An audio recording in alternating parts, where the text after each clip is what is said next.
원목사와 성경 읽기 누가복음 14장입니다. 올 한해 기호 말씀 함께 읽으면서 주님의 귀한 은혜를 나누기를 원합니다. 누가복음 14장 함께 읽겠습니다. 누가복음 14장 수종병 든 사람이 고치다. 안식일에 예수께서 한 바리새인 지도자의 집에서 떡 잡수이로 들어가시니 그리 엿보고 있더라. 주여 앞에 수종병 든 한 사람이 있는지라 예수께서 대답하여 율법 교사들과 바리새인들에게 이르되 안식일에 병 고치는 것이 합당하냐 아니야.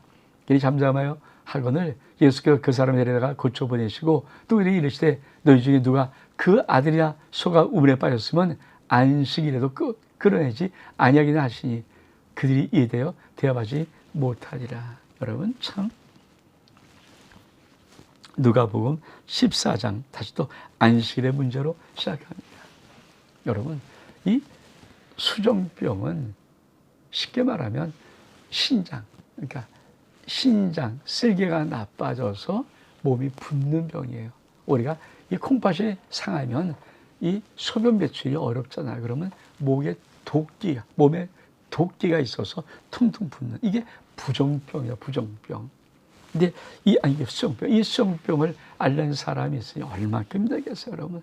퉁퉁 몸이 불어 있을 때 얼마큼 보기도 힘듭니까? 근데 참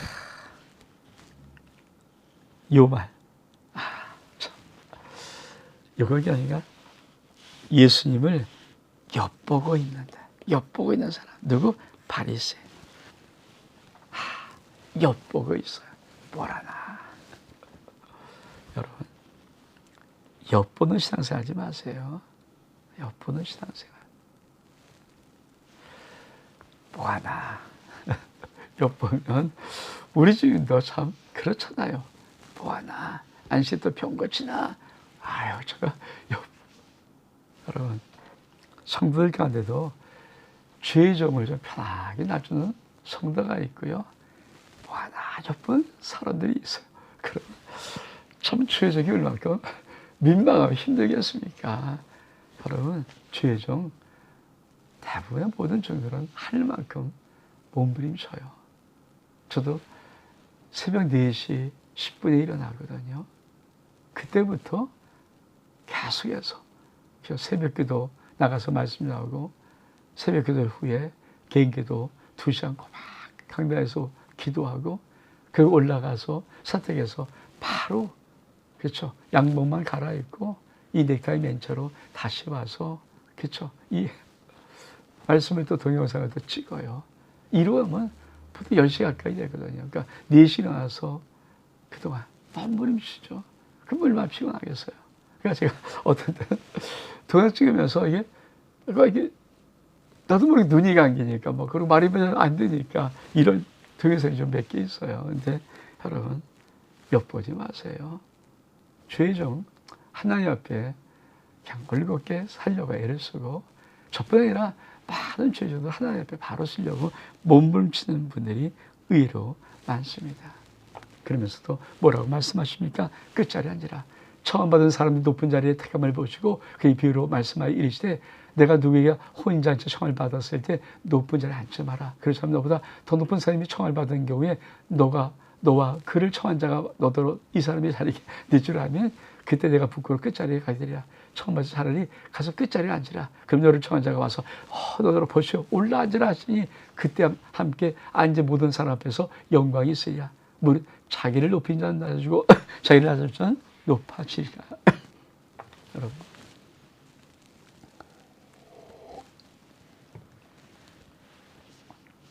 우리 집에 그 다음에 말씀하신 말씀이 뭡니까? 오늘 잔치가 혼인잔치에 처음 봤으면 자리할 때 야, 높이 하지 마.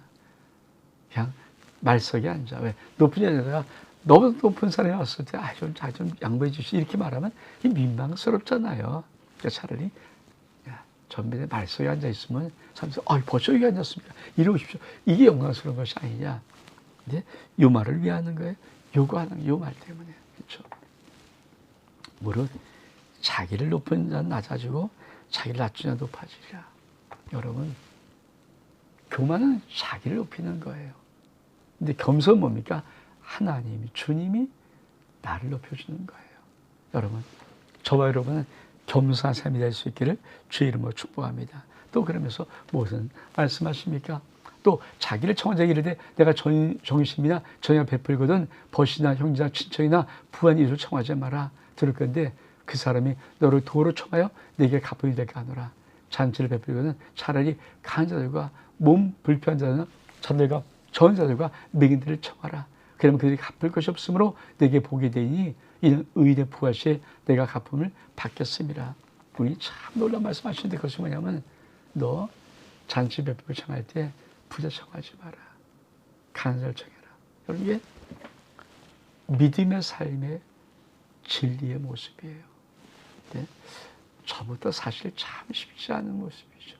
전 여기까지 된 사람들은 하나님 앞에 이미 승부가 난 사람이라고 전체의 마음에는 믿음을 갖고 있어요. 왜? 저 참 욕을 못하거든요. 쉽지 않아요. 나도 모르게 이게 참 거절되는 느낌, 거부되는 것들이 있거든요. 근데 우리 주님은 갚을 사람, 갚을 게 없는 자에게 손을 내밀라고 말씀. 그것이 진짜 최고의 믿음의 사람이다. 어느 경지에 오른 사람은 갚을 것 없는 자에게 손을 내미는 사람이다. 그러면서 이렇게 또 다른 비유를 말씀하십니다. 함께 먹는 사람 중에 이 말을 듣고 이르되 무릇 하나님 나라에서 떡을 먹는 자는 복되도다. 이르시되 어떤 사람이 큰 잔치를 베풀었습니다. 많은 사람을 청하였더니 그 잔치할 시각에 그 청하였던 자에게 종을 보내 이르시되 오소서 모든 것이 준비되어 하매 다 일찍 사용한 사람은 이르되 난 밭을 샀다. 아무리 나가보겠다. 천사를 양해하라 하시고 어떤 사람이 이르되 난 소 5개를 샀다. 시험하러 나가니 천사를 양해하라 하고 어떠한 사람이 이르되 나 장가 들었어. 그러므로 가지 못하는지라 종이 돌아와 주인에게 고하니 이에 집주인이 노하여 그 종들이 이르되 빨리 시내와 거리와 골목으로 나가서 가난한 자들과 몸 불편한 자들과 맹인들과 전자를 데려오라 하니 종이 이르되 주인이 명하신 대로 하였으나 아직도 자리가 있나이다. 주인이 종에게 이르되 길과 산 울타리가로 나가서 사람을 강권하여 데려다 내 집을 채우라. 내가 너에게 말하니 전에 청했던 그 사람은 하나도 내 잔치에 맛보지 못하였다 하시니라. 여러분 그렇습니다. 우리가 요 달라 큰 잔치의 비유, 저 다른 복음서는 이게 혼인 잔치의 비유입니다. 그러니까 혼인 잔치는 하나님의 나라의 비유이기도 합니다. 근데 여기 큰 잔치를 쓸 때 이 누가복음의 포인트는 혼인 잔치 안 쓴 이유가 있다고 말합니다. 신학자들은 이 큰 잔치는 마지막 복음이 왕성히 전파되는 신학교회의 모습을 말하고 있습니다. 여러분 오늘 신학교회, 즉 우리들이 지금 하는 이 교회 시대에 살고 있는 이 교회들은 어떤 모습입니까? 전도하는 공동체죠. 그래서 그 사람을 초청합니다. 근데 옵니까? 사람들이 나 밭 샀어 미안해. 나 소 다 샀어 미안해. 나 장가 들었어 미안해. 못 간다. 그러면 이 교회는 어떻게 됩니까? 여러분 하나님 나라는 어떻게 해야 됩니까? 주인 종에게 말하며 너 나가서 시내와 거리와 골목에 가서 많은 몸무게와 상업 다 데려와. 다 데려왔습니다. 근데 종이 보니까 또 빈자리 남았는데 어떻게 합니까? 길과 산으로 나가서 사람을 강고하다가 내 집을 채우라. 이 말은 뭘까요? 마지막 종말시대 교회의 모습, 신학교회의 모습은요, 강권해서라도 죄 몸된 집을 채우는 모습이라는 거예요. 이 말은 뭘까요? 그만큼 긴박하고 그만큼 마지막 정말 때가 얼마 남지 않았습니다. 여러분 이것을 늘 생각할 때 우리가 귀한 사람 함부로 끌다가 큰일 나죠. 인권의 문제니까. 근데 여러분 가족은 강구할 수 있지 않습니까? 부모가 자식은 딱 손잡고 너 가자. 내 눈에 피눈물 나기 전에 가자. 그 강구할 수 이 강권의 역사가 있다면 우리의 가족들이 구원받으면 오늘 여러분 대한민국 교회 교성들 가운데 믿지 않는 자들이 얼마큼 많습니까? 여러분 한 명씩만 구원해도 정말 얼마큼 많은 숫자가 구원받을까요? 창고에서 내 입을 채우라는 이 음성 들을 수 있는 은혜가 있기를 주 이름으로 축복합니다. 그러면서 그 다음 달라 뭐라고 말씀하십니까? 제자가 되는 게 수많은 무리가 함께 갈 때 예수께서 돌이켜서 이르시되 물은 내게 온전 자기 부모와 처자와 형제와 자매와 더욱 자기 목숨이 미워하기까지 하지 않으면 능히 내 제자가 되지 못하고 너희 자기 십자가를 지고 나를 따르지 않은 자도 능히 내 제자가 못하리라. 너희 중에 누가 망대를 세우자 할진대 자기의 가진 것 중에 중간하게 조카를 먼저 앉아 그 병 세사하지 않겠느냐. 그렇지 하지 아니하고 그 기초만 쌓고 능히 이루지 못하면 보자 비웃어 이르되 이 사람이 공사시하고 능히 이루지 못하였다 하리라. 또 어떤 임금이 다른 인간 싸우러 나갈 때 먼저 앉아 1만 명으로 저 2만 명을 거리로 온 자를 대할 수 있을까 헤아리지 아니하겠느냐. 만일 못할 테면 그가 가진 멀리세 사실을 화치니 청할지니 이와 같이 너희 중에 누구든지 자기의 모든 소유를 버리지 않으면 능히 내 제자가 못하리라. 소금이 좋은 것이나 소금이 만약 그 맛을 잃으면 무엇을 자기 하리요. 땅에도 걸면 쓸데없어 내버리나 들을 귀한 자는 들으리라 하시니라. 여러분 마지막 단락은 참 주님이 그렇죠 제자가 되는 길을 정확히 말씀하십니다. 여러분 우리가 성도, 교인에서는 성도이고 성도의 거룩한 이름에서 조금 더 나가는 것이 제자입니다. 제자는 하나님이 부르시고 선택받은 용기 있는 자가 제자의 삶을 살아가는 겁니다. 근데 제자 삶을 기준 가지고 있어요. 그것이 뭡니까? 이런 가치. 물은 내게 온 자는 자기 부모와 처자와 형제와 자매와 더기 자기 목숨까지도 미워하지 않으면 능히 그러니까 자기 부인이 이루어지지 않은 자, 또 자기 십자가를 따르지 않은 자도 능히 되지 못한다.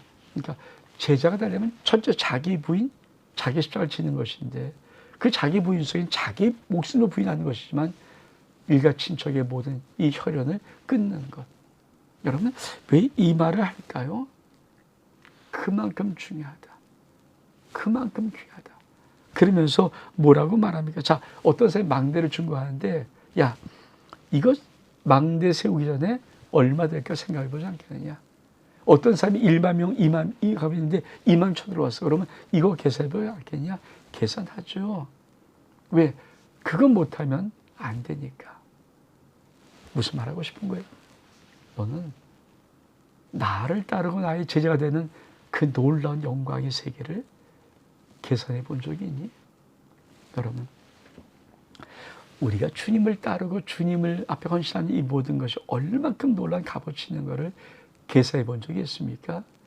이 땅에서도 하나님의 복을 주시지만 내세 영생의 복을 주시고 하나님의 상과 멸령을 채워주시고 영원한 걸 축복해요. 저는 그래요. 이 땅의 7, 80 인생도 정말 중요합니다. 소중합니다. 잘 살아야 됩니다. 근데 영원의 세계는 훨씬 더 귀합니다.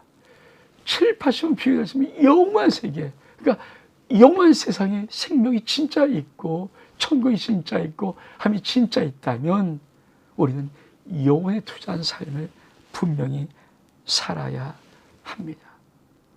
그것을 주님이 말씀하고 싶으신 거예요. 그 계산을 하고 사는가. 믿음은, 믿음의 삶은요, 믿음의 헌신은요, 계산하는 겁니다. 영혼의 삶을 계산한 자가 그 영혼의 삶의 계산에 합당한, 맞아, 이거야. 결정한 자가 이 땅을 투자해서 영원한 삶을 심는 것입니다. 저는 이 은혜가 반드시 있기를 주의 이름으로 축복합니다. 오늘 목사와 성경 읽기 누가복음 14장 여기서 마칩니다. 샬롬.